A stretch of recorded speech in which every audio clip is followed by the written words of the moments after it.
कहते हैं जब भाग्य बुरा हो तो मीठी नदी का पानी भी खारा हो जाता है। क्या आपको भी यही लगता है?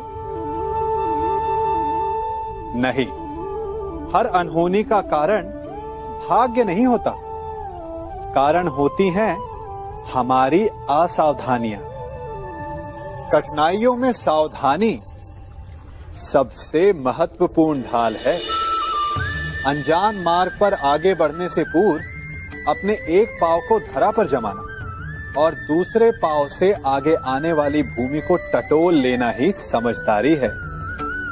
सत्य बोलने में, वचन देने या प्रतिज्ञा लेने में सावधानी आवश्यक है।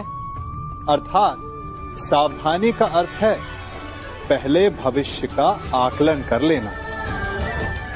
यदि घर की नींव डालने में असावधानी बरती जाए तो इमारत चाहे कितनी भी सुंदर क्यों ना हो, वो ध्वस्त हो ही जाती है।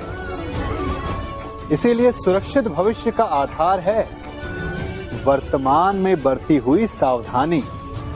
क्योंकि भविष्य में क्या होने वाला है ये आप जान नहीं सकते, परंतु उससे बचने के लिए सावधानी की ढाल का प्रयोग अवश्य कर सकते हैं। मनुष्य का सबसे बड़ा गुण यह है कि वो सदा अथक परिश्रम करता है और मनुष्य की सबसे बड़ी त्रुटि यही कि वो सदा छोटा मार्ग चुनता है। कदाचित इसीलिए वो वरदान चाहता है, कदाचित इसीलिए वो श्राप से भय खाता है। परंतु जय विजय हानि लाभ की भांति ही श्राप और वरदान केवल भाव मात्र हैं। कब कौन सा वरदान श्राप बन जाए और कौन सा श्राप वरदान में सिद्ध हो जाए, ये केवल मनुष्य के कर्मों पर निर्भर करता है।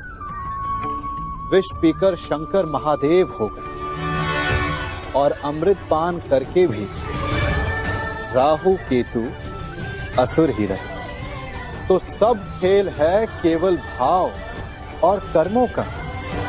यदि कर्म और लक्ष्य उचित हो तो श्राप को वरदान बनते देर नहीं लगती, और यदि कर्म अनुचित हो तो वरदान भी श्राप बन जाता है।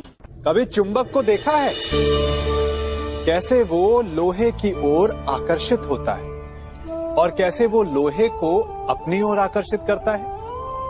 क्योंकि उसके स्वभाव में ही आकर्षण है। हम सबके भीतर भी एक ऐसा ही चुंबक होता है, विचार का चुंबक, जो सदा अपने ही जैसे विचारों को आकर्षित करता है। हम जो बोते हैं वही काटते हैं। उसी प्रकार हम जैसा सोचते हैं वैसा ही पाते हैं। साधु ईश्वर का नाम जपता है तो उसे ईश्वर मिल जाता है। अर्थात फल हमारी सोच पर निर्भर करता है। ओस की बूंद यदि केले के पत्ते पर गिरे तो वो कपूर बन जाती, सीप में गिरे तो मोती, और यदि विषधर के मुख में गिरे तो विष।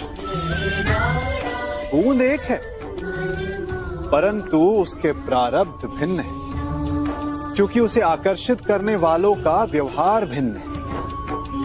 इसलिए यह आप पर निर्भर करता है कि आपको भविष्य में विष चाहिए या अमृत।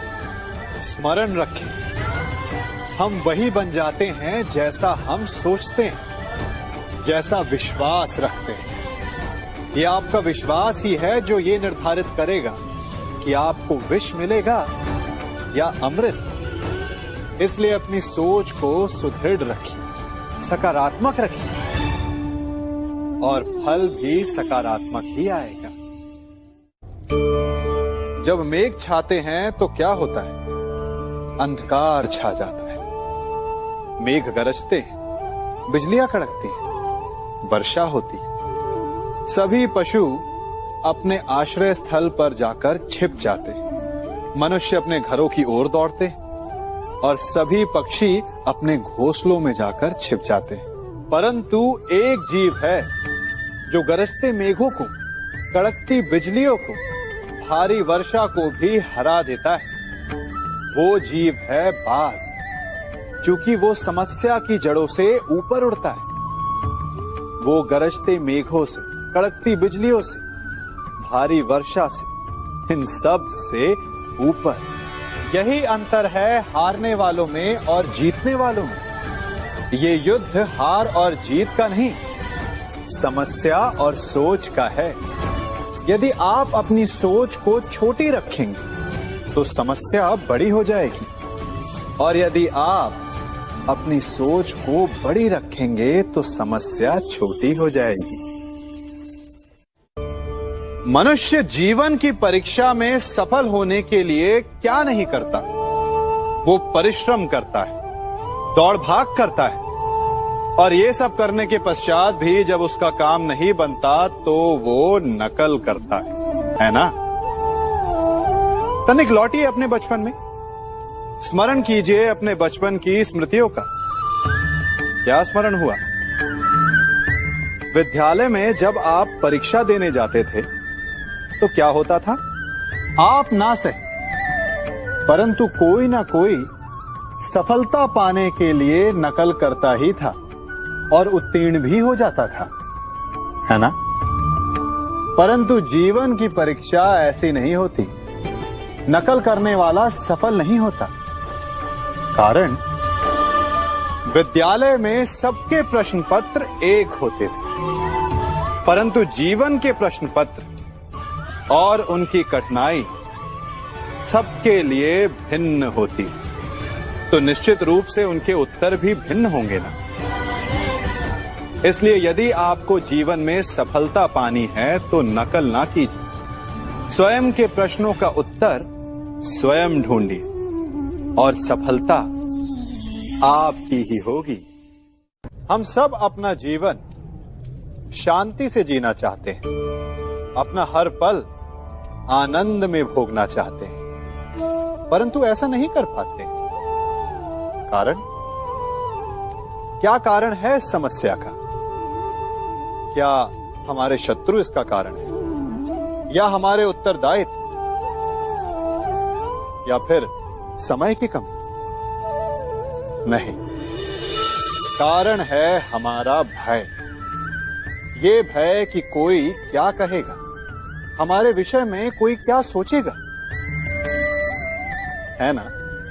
हम स्वयं जीते हैं, स्वयं मरते हैं, तो फिर जीते समय संसार की चिंता क्यों करते हैं? हाँ, संसार का अहित ना करें, ये बात अवश्य ध्यान में रखने योग्य है। परंतु संसार के सोच की चिंता करके स्वयं का जीवन नष्ट कर, ये कहां तक सही? जब आप आनंद में नाचें तो ऐसे नाचें कि जैसे आपको कोई देख ही नहीं रहा है। जब आप गाएं तो ऐसे गाएं कि आपको कोई नहीं सुन रहा। स्वयं को संसार समझें और इस धरा को स्वर्ग समझें। यदि अपने जीवन में आप 4 पल भी ऐसे जी पाएं तो आपका जीवन सफल हो जाए।